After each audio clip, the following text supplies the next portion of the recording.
At ginawaran po ng mga parangal ang iba't ibang mga programa ng Net25 sa Philippine Best Quality Brand 2025. Kung ano-ano ang mga ito, alamin sa report ni Erlo Bringas. Humakot ang parangal ang mga programa at personalidad ng Net25 sa ginanap na Philippines Best Quality Brand 2023 na ginanap sa San Juan City nitong weekend. Nakabilang sa mga nabigyan ng parangal ay ang afternoon newscast ng Net25 na mata ng agila sa tanghali bilang outstanding noontime news. Sinundan ito ng Open for Business hosted by Net25 President Cesar Vallejos bilang outstanding business and lifestyle show. This award from the Philippines Best Quality Brand Award is very significant to us here at Open for Business and Net25 because Open for Business will be entering its year 5. 5 taon na rin pong nasa programa ng Net25 ang Open for Business.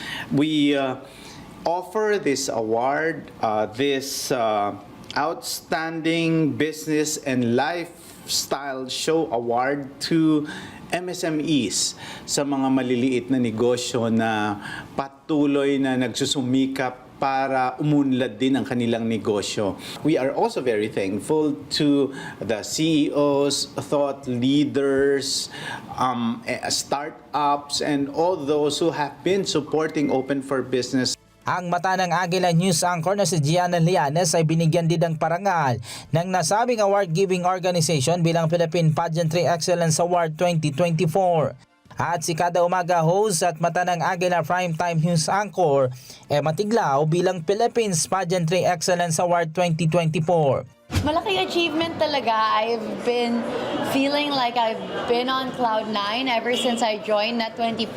I mean, from starting off, just auditioning amidst a group of people, ngayon dalawa na yung shows ko. It's absolutely incredible and it couldn't have happened without my Net25 family supporting me every step of the way and also believing in me.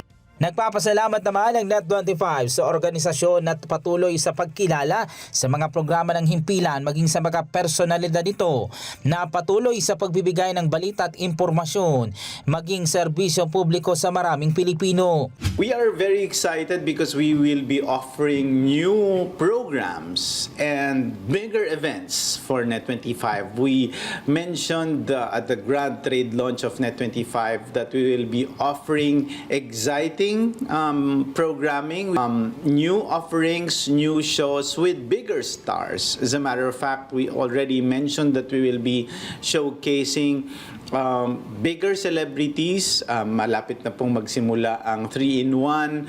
Ganon din nagpakita na po tayo ng plugs ng rap star at iba pang mga programa na tiyak na kagigiliwan ng ating mga kababayang Pilipino.